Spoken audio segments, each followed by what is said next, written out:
Hi hello welcome back to the playing 11. Suraj welcome to the show. So viewers, നിങ്ങൾക്ക് ഞങ്ങളുടെ show ഇഷ്ടമായെങ്കിൽ please subscribe. ഇന്ന് RCB versus DC മാച്ചാണ് നമ്മൾ review ചെയ്യാൻ പോകുന്നത്. നമ്മളൊരു ഹൈ സ്കോറിംഗ് മാച്ച് പ്രതീക്ഷിച്ചു ചിന്നസ്വാമി സ്റ്റേഡിയത്തിൽ. പക്ഷെ ചിന്നസ്വാമി സ്റ്റേഡിയത്തിൽ രണ്ടാമത്തെ തോൽവിയാണ് RCB ഈ സീസണിൽ. എവേ മാച്ച് എല്ലാം ജയിച്ച RCBക്ക് സ്റ്റിൽ അവരുടെ സ്വന്തം ഹോം ഗ്രൗണ്ടിൽ സ്വന്തം കാണികൾക്ക് മുന്നിൽ RCBക്ക് ഒരു കളി പോലും ജയിക്കാൻ കഴിഞ്ഞിട്ടില്ല. സോ സൂരജ്, എന്താണ് ഇന്നത്തെ മാച്ചിനെ കുറിച്ച് ജസ്റ്റ് ഒരു ഷോട്ട് പറയാനുള്ളത്? ഇന്നത്തെ മാച്ചിനെ കുറിച്ച് പറയുകയാണെങ്കിൽ ഫസ്റ്റ് തന്നെ ഡൽഹിയിലെ ടോസ് കിട്ടിയപ്പോ തന്നെ അക്ഷർ പട്ടേൽ പറഞ്ഞത് സ്പിൻ പിച്ച് ആയിരിക്കും, അതുകൊണ്ട് ഞങ്ങൾ സ്പിന്നേഴ്സ് കൂടുതൽ ഇൻക്ലൂഡ് ചെയ്തിട്ടുള്ള 11 ആണെന്ന് ഫസ്റ്റ് തന്നെ ടോസിന്റെ ടൈമിൽ തന്നെ അക്ഷർ പട്ടേൽ പറഞ്ഞിരുന്നു. അപ്പൊ തന്നെ നമുക്ക് മനസ്സിലാക്കാൻ പറ്റും DC കറക്റ്റ് ആയിട്ട് പിച്ചിനെ റീഡ് ചെയ്ത്, അതായത് RCBനേക്കാളും DC പിച്ച് നല്ലോണം റീഡ് ചെയ്തിട്ട് കണ്ടീഷൻസ് നല്ലോണം റീഡ് ചെയ്തതിനു ശേഷമാണ് കളിക്കാൻ അവരുടെ കറക്റ്റ് 11 സെലക്ട് ചെയ്ത് നമുക്ക് പറയാൻ കഴിയും. അതുപോലെ തന്നെ കളി സോ ടോസ് വിൻ ചെയ്ത് ബോളിംഗ് ആയിരുന്നു അക്ഷർ പട്ടേൽ എടുത്തത്. പക്ഷെ ഒരു ബ്രില്യൻ സ്റ്റാർട്ടാണ് RCBയുടെ സൈഡിൽ നിന്ന് കിട്ടിയത്. ലൈക്ക് ഫിൽസാൾട്ട് ഒരു രക്ഷയില്ലാത്ത ഒരു ഹിറ്റിംഗ് സോണിലായിരുന്നു ഇന്ന് ഉണ്ടായിരുന്നത്. ഫിൽസാൾട്ട് ഒരു രക്ഷയില്ലാത്തൊരു ഹിറ്റിംഗ് സോണിലാണ് ഉണ്ടായിരുന്നത്. സ്റ്റാർക്കിന്റെ ഓരോ ഓവറിൽ 30 റൺ കൊടുത്തു. നമ്മളൊരു 4 ഓവറിൽ 60 റൺ എന്നൊക്കെ ഒരു സ്റ്റേജിൽ RCB നിൽക്കുമ്പോൾ നമ്മൾ വിചാരിച്ചത് ഓക്കെ, ഇതൊരു വീണ്ടും ഹൈ സ്കോറിംഗ് ഗെയിം, ഒരു 240 250 കളി ചിലപ്പോൾ കൊണ്ടുപോകാന്നുള്ള സമയത്ത് ഒരു അൺഫോർച്ചുനേറ്റ്ലി നിർഭാഗ്യവശാൽ ഒരു റൺഔട്ട് ആവുന്നു. ശരിക്കും എനിക്ക് തോന്നുന്നു കോള സാൾട്ടിന്റെ ആയിരുന്നു. പക്ഷെ കോഹ്ലി കറക്റ്റായിട്ട് അത് റെസ്പോണ്ട് ചെയ്ത് കോഹ്ലിയാണ് തിരിച്ചു വിടുന്നത്. അവിടെ ശരിക്കും സ്ലിപ്പായിപ്പോയി. അതിനുശേഷം സാൾട്ട് മാത്രമല്ല, RCB ബാറ്റ്സ്മാൻമാർ മാച്ച് മൊത്തം സ്ലിപ്പായതിനു ശേഷം നല്ലൊരു പാർട്ട്ണർഷിപ്പ് ബിൽഡ് ചെയ്യാൻ ആ മാച്ചിന്റെ ഒരു ഫേസിലും RCBക്ക് കഴിഞ്ഞില്ല. ടുവേർഡ്സ് ദി എൻഡ് എനിക്ക് തോന്നുന്നു ടിം ഡേവിഡ് കുറച്ചൊരു ഹിറ്റിംഗ് പവർ കൊണ്ട് മാത്രമാണ് ഒരു 160 എന്നുള്ള ചെറിയൊരു ഡിഫെൻഡ് ചെയ്യാൻ എന്തെങ്കിലും RCBയുടെ സ്കോർ ബോർഡിൽ എത്തിയെന്നുണ്ടെങ്കിൽ ടിം ഡേവിഡ് ഒരു കോൺട്രിബ്യൂഷൻ മാത്രമാണ്. പക്ഷെ പട്ടിദാർ ഒരു ഇത് തന്നു, ഒരു ബിലീഫ് തന്നു. പക്ഷെ പട്ടിദാറിനെ പറഞ്ഞതുപോലെ ഒരു പാർട്ട്ണർഷിപ്പ് ബിൽഡ് ചെയ്യാൻ ഒന്നും ആരും ഉണ്ടായിരുന്നില്ല. കോഹ്ലി 22 ഔട്ടായി, പടിക്കൽ ഒരു റണ്ണിൽ ഔട്ടായി. ലിവിങ്സ്റ്റൺ അഗെയിൻ എപ്പോഴാണോ ടീമിന് ആവശ്യം അപ്പോൾ ലിവിങ്സ്റ്റന്റെ ഒരു പെർഫോമൻസ് വരുന്നില്ല. ലിവിങ്സ്റ്റൺ ഈ പറഞ്ഞതുപോലെ ഒരു 10 കളിയിൽ 2 കളി കളിച്ചാലായി. കാരണം ഒരു കളി കളിച്ചാൽ പിന്നെ 4 കളി ലിവിങ്സ്റ്റന്റെ കൊണ്ട് കോൺട്രിബ്യൂഷൻ ഒന്നും നോക്കണ്ട. അങ്ങനത്തെ ഒരു പ്ലെയർ ആണ് ലിവിങ്സ്റ്റൺ. ജിതേഷ് ശർമ്മ അൺഫോർച്ചുനേറ്റ്ലി ഇന്ന് ഭയങ്കര സ്ക്രാച്ചി ആയിരുന്നു. സോ എന്താണ് ടിം ഡേവിഡ് ആണ് ഇന്നത്തെ കളിയിൽ ആകെ ഉള്ളവർക്ക് പറയാനുള്ള ഒരു പോസിറ്റീവ് ബാറ്റിംഗിൽ എന്ന് പറയാൻ. പിന്നെ ഡൽഹിയുടെ ബാറ്റിംഗ് എങ്ങനെ ഉണ്ടായിരുന്നു? ഡൽഹിയുടെ ബാറ്റിംഗ് പറയുകയാണെങ്കിൽ ഒറ്റ പേര്, KL രാഹുൽ.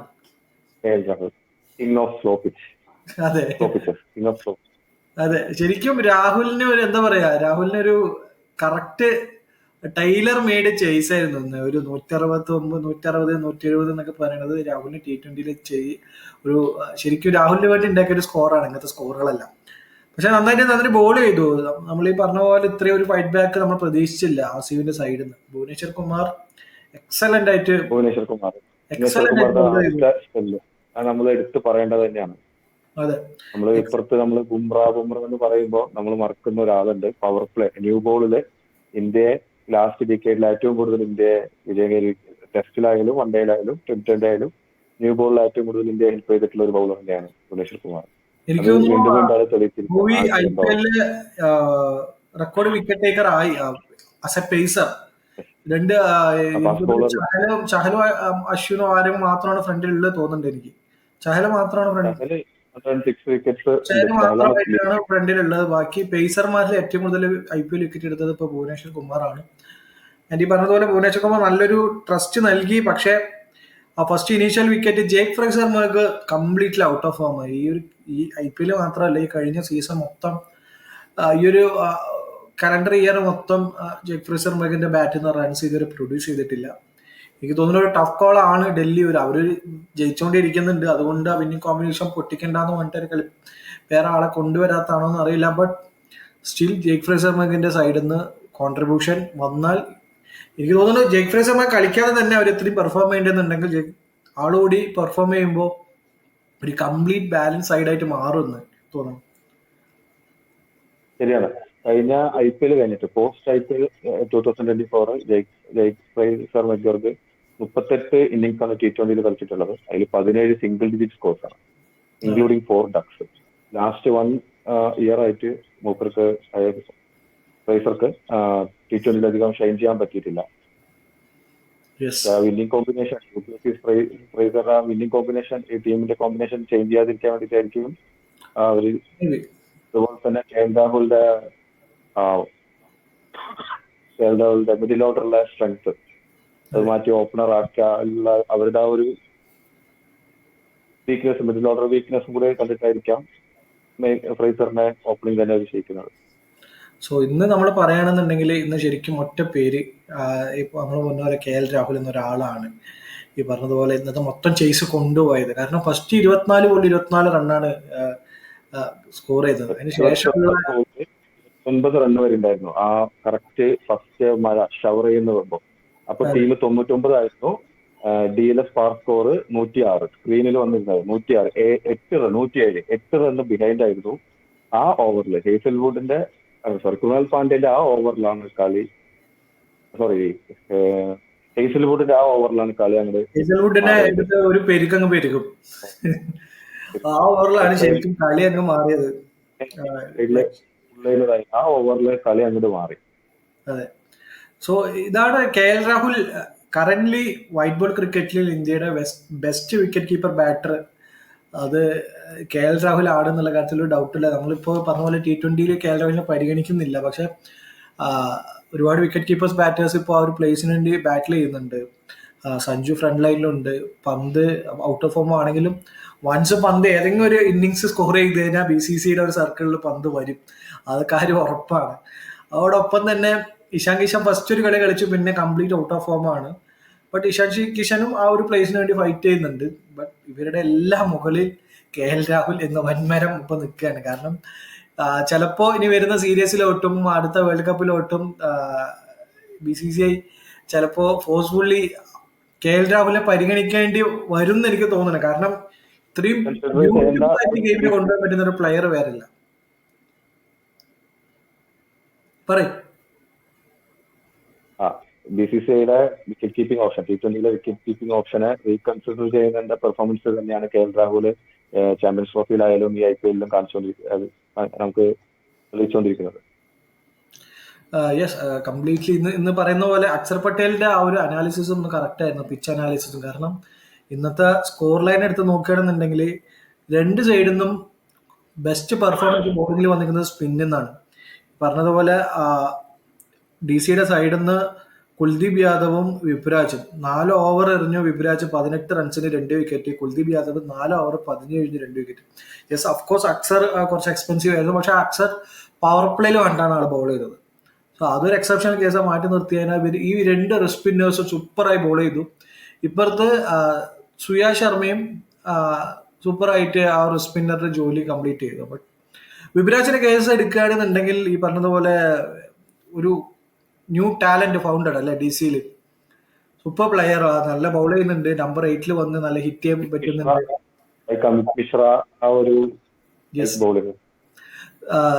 ഈ വിപ്രാജിന്റെ കാര്യം പറഞ്ഞപ്പോഴാണ് പെട്ടെന്ന് എനിക്ക് CSKയുടെ എക്സ് പ്ലെയർ വിദ്യുത്ത് റീസെന്റ് അശ്വിന്റെ ചാനലിൽ പറഞ്ഞിരുന്നു. കാര്യം ആള് സ്കൗട്ടിങ്ങിന് ചെന്നൈയുടെ സ്കൗട്ടിങ്ങിന് വേണ്ടിയിട്ട് പല T20 ലീഗ്സും ഡൊമസ്റ്റിക് ലീഗ്സും കാണാൻ വേണ്ടി പോയപ്പോൾ ഈ വിപ്രാജ്, പ്രിയൻഷ് ആര്യ അങ്ങനെ കുറെ പ്ലെയേഴ്സിന്റെ പേര് ലിസ്റ്റ് ഡൗൺ ചെയ്ത് CSK കൊടുത്തു ഓപ്ഷന്. പക്ഷെ അവരാരും എടുത്തില്ല, ഇവർ എക്സ്പീരിയൻസിന് പിന്നാലെ പോയി. പക്ഷെ ആ ലിസ്റ്റ് ചെയ്ത പേരുകളിൽ ഒന്നാണ് ഈ പറഞ്ഞതുപോലെ വിപ്രാജ്, പ്രിയൻഷ് ആര്യ എല്ലാം നാളെ റിവീൽ ചെയ്യുന്നുണ്ടായിരുന്നു. ആ പ്ലെയേഴ്സ് എല്ലാം ഇന്ന് ശരിക്കും ഡെലിവർ ചെയ്യാണ്. ആ യങ് പ്ലെയേഴ്സിനെ ശരിക്കും ബാക്ക് ചെയ്യുന്ന ടീംസിന് യങ് പ്ലെയേഴ്സ് ശരിക്കും ഡെലിവർ ചെയ്യാണ്. ആ കാര്യത്തിൽ നമുക്ക് ഇപ്പുറത്ത് DC-യുടെയും അതുപോലെ തന്നെ എല്ലാ ടീമുകളുടെയും ആ ഒരു സപ്പോർട്ടിങ് സ്റ്റാഫിനെ പറയണം. എസ്പെഷ്യലി DC-യുടെ കാര്യം എടുക്കുകയാണെങ്കിൽ നമ്മൾ ഇന്നലത്തെ വീഡിയോയിൽ പറഞ്ഞിരുന്നു നെഹ്റയുടെ കാര്യം. നെഹ്റ വളരെ അണ്ടർ റേറ്റഡ് ആയിട്ടുള്ള ഒരു കോച്ചാണ്. കാരണം നെഹ്റയ്ക്ക് വേണ്ടത്ര അപ്രിസിയേഷൻ കിട്ടിയിട്ടില്ല എന്ന് തന്നെ പറയാനുണ്ട്. പക്ഷെ അതേപോലെ തന്നെയാണ് ഇപ്പുറത്തെ സൈഡിൽ നിന്ന് ഡൽഹിയുടെ സപ്പോർട്ടിങ് സ്റ്റാഫ് നോക്കുകയാണെന്നുണ്ടെങ്കിലും ഇന്ന് ശരിക്കും കളി കൈവിട്ട് പോയി എന്നുള്ള സൈഡിൽ നിന്ന് ബ്രില്യൻ്റ് ആയിട്ട് കളി കൊണ്ടുവരിക എന്ന് പറഞ്ഞാൽ അത് ആ മെന്റൽ സൈഡ് സപ്പോർട്ടും വലുതാണ്. കാരണം നമുക്കറിയാം ബദാനിയാണ് ആ ടീമിന്റെ ഹെഡ് കോച്ച്. പിന്നെ പ്രവീൺ താംബയാണ് bowling coach. Munaf Patel bowling കോച്ചായിട്ടുണ്ട്. അതുപോലെ തന്നെ Venugopal Rao director of cricketer ആയിട്ടുണ്ട്. സോ നമ്മൾ കണ്ട പഴയ കളിക്കാരാണ്. അതായത് ഈ ഒരു ഡൊമസ്റ്റിക് ഈ Indian set of core coaching staff വെക്കുന്ന സമയത്തുള്ള അഡ്വാൻറ്റേജ് എന്താ വെച്ച് കഴിഞ്ഞാൽ അവര് ഈ പറഞ്ഞതുപോലെ ഈ മുനാഫ് പട്ടേൽ ആയിക്കോട്ടെ, ബദാനി ആയിക്കോട്ടെ, ഇവരെല്ലാവരും ഇമ്മൻസ് നമ്പർ ഓഫ് കളികൾ, ഡൊമസ്റ്റിക് കളികൾ ഇന്ത്യ ഒട്ടാകെ കളിച്ച പ്ലെയേഴ്സ് ആണ്. അവർക്ക് ഈച്ച് ആൻഡ് എവറി ഗ്രൗണ്ട്സിലെ കണ്ടീഷൻസ്, അവിടുത്തെ വെതേഴ്സ്, ഏത് സമയത്ത് എങ്ങനെയായിരിക്കും അവിടുത്തെ പിച്ച് ബിഹേവ് ചെയ്യുക എന്നതിനെ കുറിച്ചൊക്കെ വ്യക്തമായിട്ട് ധാരണയുണ്ട്. പക്ഷെ നമ്മൾ പുറത്തുനിന്ന് ഒരു ഫോറിൻ കോച്ചിനെ കെട്ടിയിടുന്ന സമയത്ത് അവർക്ക് ഇതിനെക്കുറിച്ചൊന്നും വലിയ ധാരണ. അവർക്ക് മാച്ചിനെ കുറിച്ച് ചിലപ്പോൾ മാച്ച് അനാലിസിസ് കുറച്ചുകൂടി ഞാനത് കമ്പയർ ചെയ്യുന്നില്ല, പക്ഷെ മാച്ച് അനാലിസിസ് ഉണ്ടാവുമായിരിക്കും. പക്ഷെ ഇവിടുത്തെ കണ്ടീഷൻസിനെ കുറിച്ച് Indian set of core supporting സ്റ്റാഫിന് അത്രയും വേറെ ആർക്കും റീഡ് ചെയ്യാൻ പറ്റില്ല എന്നുള്ള തോന്നൽ എനിക്കുണ്ട്. നിന്റെ അഭിപ്രായം എന്താ? ഇത് തന്നെയാണ് ഹുദന്റെ അഭിപ്രായത്തോട് ഞാൻ അഗ്രി ചെയ്യണം. എന്താണെന്ന് വെച്ച് കഴിഞ്ഞാൽ പറഞ്ഞ നമ്മൾ Praveen Tambe 20 years first class cricket കളിച്ച ആൾക്കാണ്. മുനാഫ് പട്ടേൽ, അതുപോലെ തന്നെ വേണുഗോപാൽ റാവു, ഇവരെല്ലാം ഇന്ത്യയിൽ ലാസ്റ്റ് 25 വർഷമായിട്ട് ഇന്ത്യയിൽ ഫസ്റ്റ് ക്ലാസ് ക്രിക്കറ്റ് ഡൊമസ്റ്റിക്കിലെ എല്ലാ ലെവലിലും കളിച്ച് ഇന്ത്യയിലെ എല്ലാ ഗ്രൗണ്ടിലും ടോപ്പ് വോട്ട് ഈസ്റ്റ് ടു വെസ്റ്റ് എല്ലാ ഗ്രൗണ്ടിലും അവർ കളിച്ച് എല്ലാ കണ്ടീഷനും കറക്റ്റായിട്ട് അസസ് ചെയ്ത് ഒരു ലെജൻഡറി സ്റ്റാറ്റസ് ഉള്ള ഡൊമസ്റ്റിക് ലെവലിൽ ലെജൻഡറി സ്റ്റാറ്റസ് ഉള്ള ക്രിക്കറ്റേഴ്സാണ്. അപ്പോൾ അവർക്ക് അസസ് ചെയ്യാൻ പറ്റുന്ന പോലെ പിച്ചിനെ അവർക്ക് അറിയാവുന്നത് പോലെ നമുക്ക് പുറത്തുനിന്ന് കൊണ്ടുവരുന്ന ഒരു ഇന്റർനാഷണൽ കോച്ച് നമുക്ക് കഴിയുന്നില്ല. കാരണം അവര് മാച്ച് അവയർനെസ്, സ്ട്രാറ്റജി, ആ ടാക്ടിക്കൽ ആയിട്ടുള്ള കാര്യങ്ങൾ കുറച്ചും കൂടി ആണ് അവരെന്ത് ചെയ്യാൻ കുറച്ചും കൂടി കളിയിൽ കുറച്ചും കൂടി ഇമ്പോർട്ടൻസ് കൊടുക്കുന്നത്. CSKന്റെ ഡൗൺഫാളിൽ നമ്മൾ അതാണ് നമ്മൾ കണ്ടത്. Like Ashish Nehra also, Ashish Nehra GT എങ്ങനെയാണ് കൊണ്ടുപോകുന്നത്, ലാസ്റ്റ് 3 സീസണിൽ എങ്ങനെയാണ് കൊണ്ടുപോകുന്നത് എന്നുള്ളത് നമുക്ക് കാണാൻ പറ്റുന്നതാണ്. അതെ, ഹേമന്ത് ബദാനിന്റെ കാര്യം പറയുകയാണെന്നുണ്ടെങ്കിൽ Hemant Badani from the ground level coaching ചെയ്ത് വന്ന ഒരാളാണ്. പെട്ടെന്ന് സുപ്രഭാതത്തിൽ കോച്ചിങ് ചെയ്തില്ല. കാരണം TNPL മുതൽ തമിഴ്നാട് പ്രൈമർ ലീഗിൽ നിന്ന് ടീമിനെ കോച്ച് ചെയ്ത് അതിനെ ചാമ്പ്യൻസിലോട്ട് അടിച്ച് പിന്നെ ഡൽഹിയുടെ ഫ്രാഞ്ചൈസിലോട്ട് വന്ന് ഡൽഹിയുടെ എനിക്ക് തോന്നുന്നു വേറെ SI T20 വേറെ ഏതോ ലീഗിലാണ് ആള് ഫസ്റ്റ് ഇയർ ഹെഡ് കോച്ചായിട്ട് വരുന്നത്, ബാറ്റിംഗ് കോച്ചായിട്ട് എന്തോ വരുന്നത്. പിന്നെ അതിനുശേഷം ആൾ തന്നെ പറഞ്ഞു ഞാൻ എക്സ്പെക്റ്റഡ് ആയിരുന്നില്ല.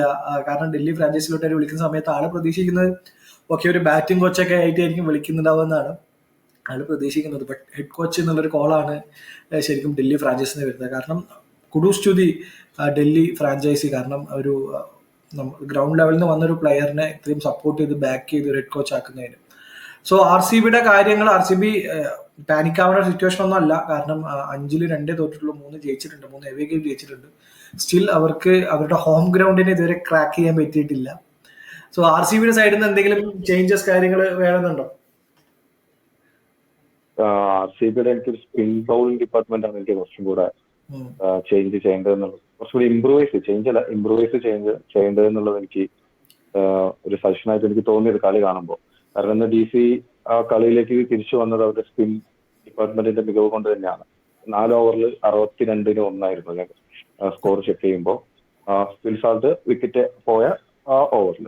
അതിനുശേഷം 10 ഓവറിൽ 91, ആ ഒരു 6 ഓവർ കംപ്ലീറ്റ് സ്പിന്നായിരുന്നു. ആ 6 ഓവറിൽ 29 റൺ മാത്രമേ പോയിട്ടുള്ളൂ. വിപ്രാജ് സിംഗ്, അതായത് ഇന്റർനാഷണലി ഒരു എക്സ്പീരിയൻസ് ഇല്ലാത്ത വിപ്രാജ് സിംഗും കുൽദീപ് യാദവ്, അഫ്കോഴ്സ് കുൽദീപ് യാദവ് ഇന്ത്യയുടെ സെയിം സിറ്റുവേഷൻസിൽ ഇന്ത്യനെ പുൾ ബാക്ക് ചെയ്തുകൊണ്ടിരുന്ന ഗെയിമിലോട്ട് പുൾ ബാക്ക് ചെയ്തുകൊണ്ടിരുന്ന ആ ബൗളർ തന്നെയാണ് DC തിരിച്ചു കൊണ്ടുവന്നത്.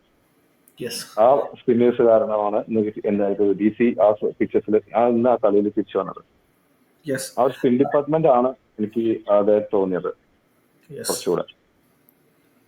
സോ അതാണ് ഇന്നത്തെ കളിനെ കുറിച്ച് നമുക്ക് ഡിസ്കസ് ചെയ്യാനുള്ളത്. ഒരു കാര്യം കൂടെ പറയാനുണ്ട്.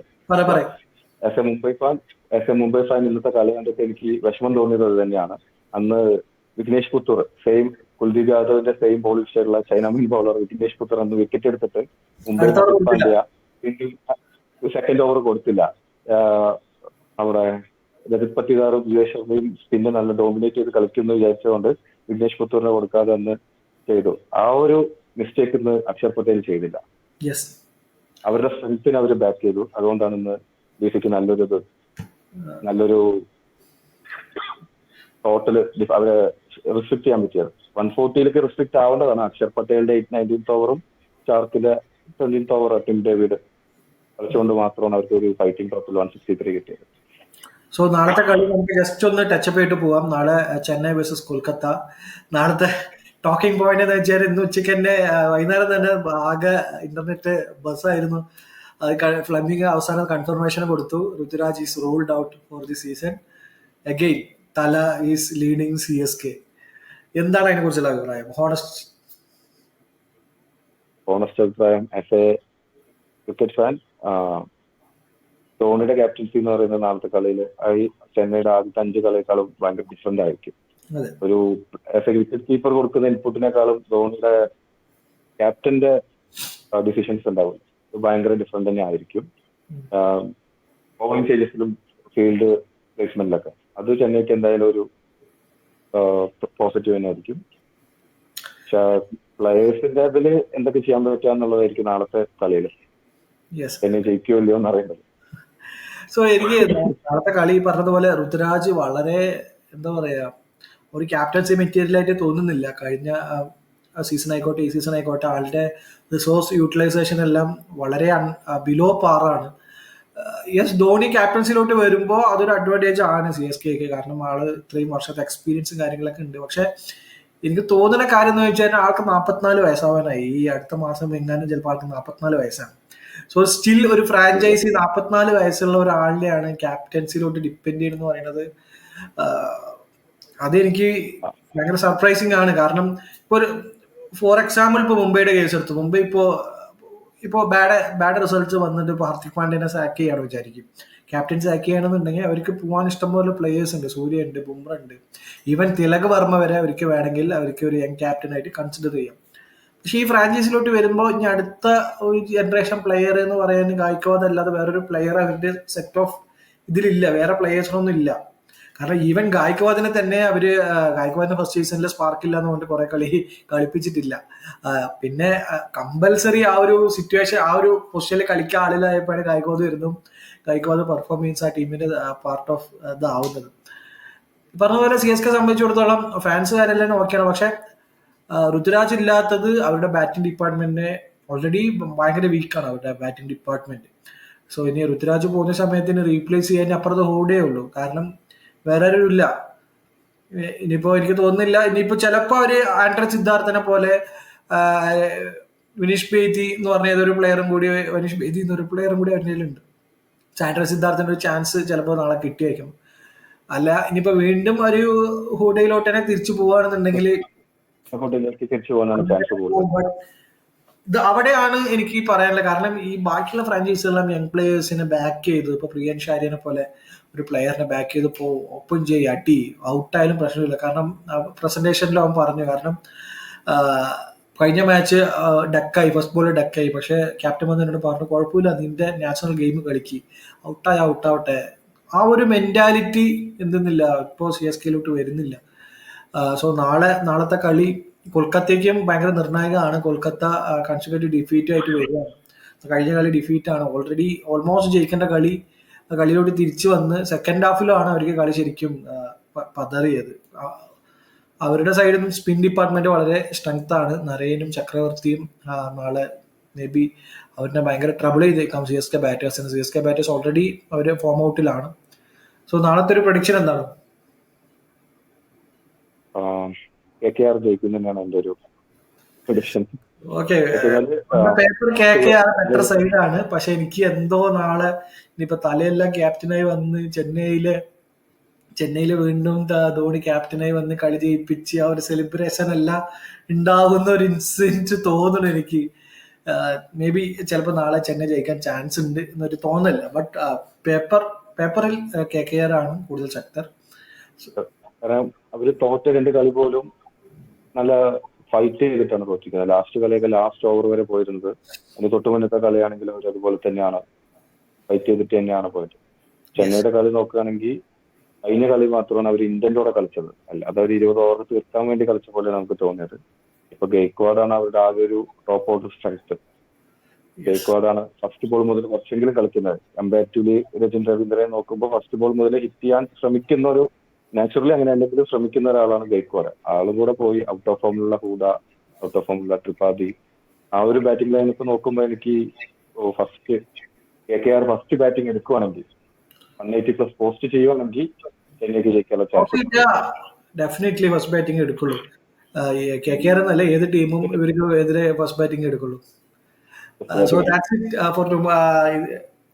It for today. നാളെ നമുക്ക് മാച്ചിന് ശേഷം നമുക്ക് വീണ്ടും കാണാം. So thank you very much Suraj for joining. Okay, thank U.